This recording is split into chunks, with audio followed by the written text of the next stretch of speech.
ఉప్పెన మహా ఉప్పెన భీకర ప్రళయమది, భయంకరమైన కాళరాత్రి, అంతులేని విషాదమది. ఎంత వేగంగా విరుచుకుపడిందో విలయం కళ్ల చూసిన తర్వాత తిరిగి వెళుతూ మహా విలయాన్నే మిగిల్చింది. కుటుంబాలకు కుటుంబాలు సాగర సమాధి అయ్యాయి. 30,000 మందిని పొట్టన పెట్టుకుంది. సర్వం బుగ్గిపాలైంది. ఆనాటి చారిత్రక ఆనవాళ్లు కనుమరుగయ్యాయి. ఎక్కడ మచిలీపట్నం, ఎక్కడ పామర్రు, ఊళ్లకు ఊళ్లు సాగర దిగ్బంధమయ్యాయి. 18 అడుగుల ఎత్తున సముద్రుడు పడగ విప్పిన సందర్భం అది. 1864 నవంబర్ 1న మచిలీపట్నంలో సాగరం నుంచి ఎగిసిపడిన జైంట్ వేవ్ సృష్టించిన విధ్వంస కాండ అది. ఈ మహా ప్రళయ విధ్వంసానికి నేటితో 150 సంవత్సరాలైంది. శతాబ్దంన్నర చరిత్ర కలిగిన ఈ మహా ఉప్పెన గురించి ఎంతమందికి తెలుసు? కాలగర్భంలో కలిసిపోయే ఆనాటి చరిత్రను 150 సంవత్సరాల సందర్భంగా ఏబిఎన్ కథనం.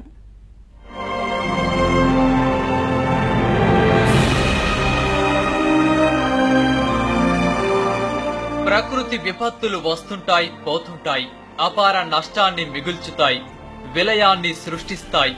భయంకరమైన టోర్నడోలు, సునామీలు సృష్టించిన ఘోర విలయాన్ని ఒక మహా ఉప్పెన జైంట్ వేవ్ మచిలీపట్నంలో సృష్టించింది. ఆనాటి డచ్, ఫ్రెంచ్, బ్రిటిష్ వారి గణాంకాల ప్రకారం 30,000 మందిని పొట్టన పెట్టుకున్న ప్రళయ ఘోష ఇది. దేశంలోనే అత్యధికంగా 1000 కిలోమీటర్ల పరిధిలో తీర ప్రాంతం కలిగిన ఆంధ్రప్రదేశ్ కు ప్రకృతి విపత్తులు సర్వసాధారణం. కృష్ణా జిల్లాకు ప్రకృతి విపత్తుల తాకిడి ఎక్కువ. నవంబర్ మాసంలో కృష్ణా జిల్లాకు ఎక్కువగా తుఫాన్ల ప్రభావం ఉంటుంది. నవంబర్ 19, 1977లో దివిసీమ ఉప్పెన కూడా అంతే. ఈ ఉప్పెన మిగిల్చిన విషాదం గురించి ఈనాటికి ఇంకా చెప్పుకుంటారు. కాని ఇంతకంటే భయంకరమైన మహా ఉప్పెన అప్పటికి 113 ఏళ్ల కిందట వచ్చిందని, ఘోరకలి సంభవించిందన్న సంగతి ఎవరికీ పెద్దగా తెలియదు. దివిసీమ ఉప్పెన సందర్భంలో ఇప్పుడు 50 పదుల వయస్సు దాటిన వారికి వారి తాత ముత్తాతలు అప్పటి సంఘటనను ప్రస్తావించిన విషయం వరకే తెలుసు. దివిసీమ ఉప్పెన రాకముందు అంటే సరిగ్గా నవంబర్ 1, 1964లో ఆనాటి ఆంధ్రజ్యోతి పత్రిక 100 సంవత్సరాలైన సందర్భంగా ప్రత్యేక కథనాన్ని ప్రచురించింది.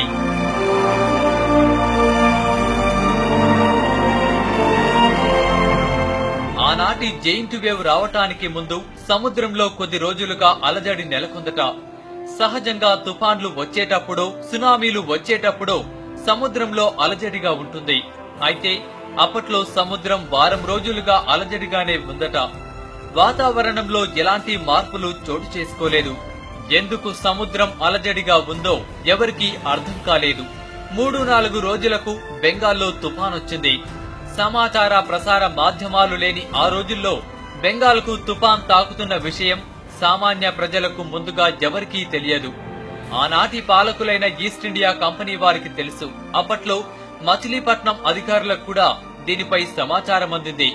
స్థానికంగా సముద్రం అలజడిగా ఉండటం బెంగాల్ తుపాను ప్రభావమేననుకుని అప్పటి బ్రిటిష్ అధికారులు ముందస్తు చర్యలు తీసుకోలేదని తెలుస్తోంది.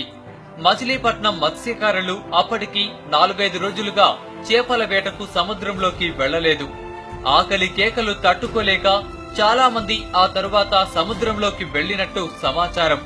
సముద్రంలోకి మత్స్యకారులు వెళ్లిన తరువాత అలల ఉధృతి పెరిగింది. దీంతో మత్స్యకారులు ఆందోళనకు గురయ్యారు. ఈ క్రమంలోనే తీరానికి చాలా దూరంలో భారీ పేలుడు సంభవించిందని, ఆ మంటను కూడా ఆనాటి ప్రజలు చూశారని ఇప్పటికీ చెప్పుకుంటారు. పేలుడు తర్వాత కాసేపటికే 18 అడుగుల ఎత్తున భారీ ఉప్పెన ఎగిసిపడింది. తీరంపై పడగ విప్పినట్టుగా ఉప్పొంగింది. తీరాన్ని తాకి ముందుకు కదిలింది. గిలకదిండి మహాకోటను ఉప్పెన మింగేసి ముందుకు సాగింది. మరింత ముందుకొచ్చింది. ఘంటసాల పైన పడగ విప్పింది. పామర్రు వరకు ఈ జైంట్ వేవ్ వచ్చింది. బలహీనపడిన కొన్ని గంటల తర్వాత నీటి మట్టం వెనక్కి మరలింది.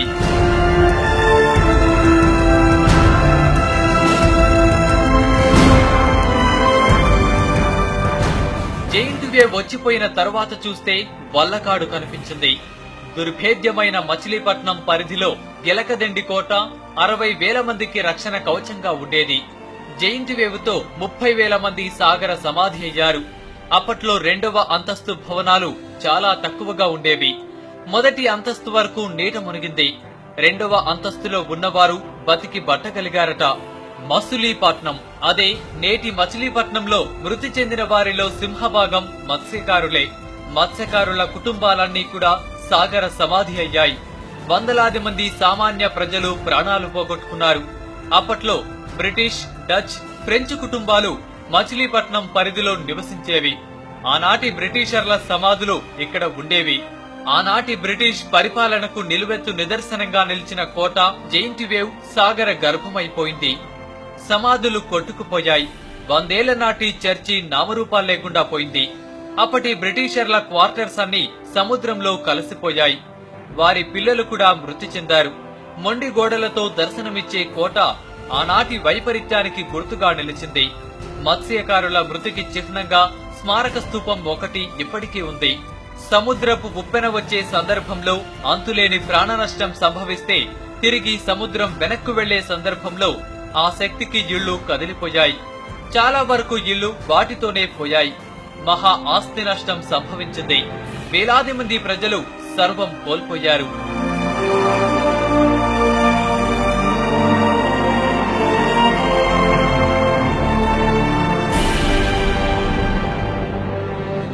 ఆనాటి ఉప్పెనకు సహజ వాయువు, చమురు నిల్వలే కారణమని రూఢి అయింది.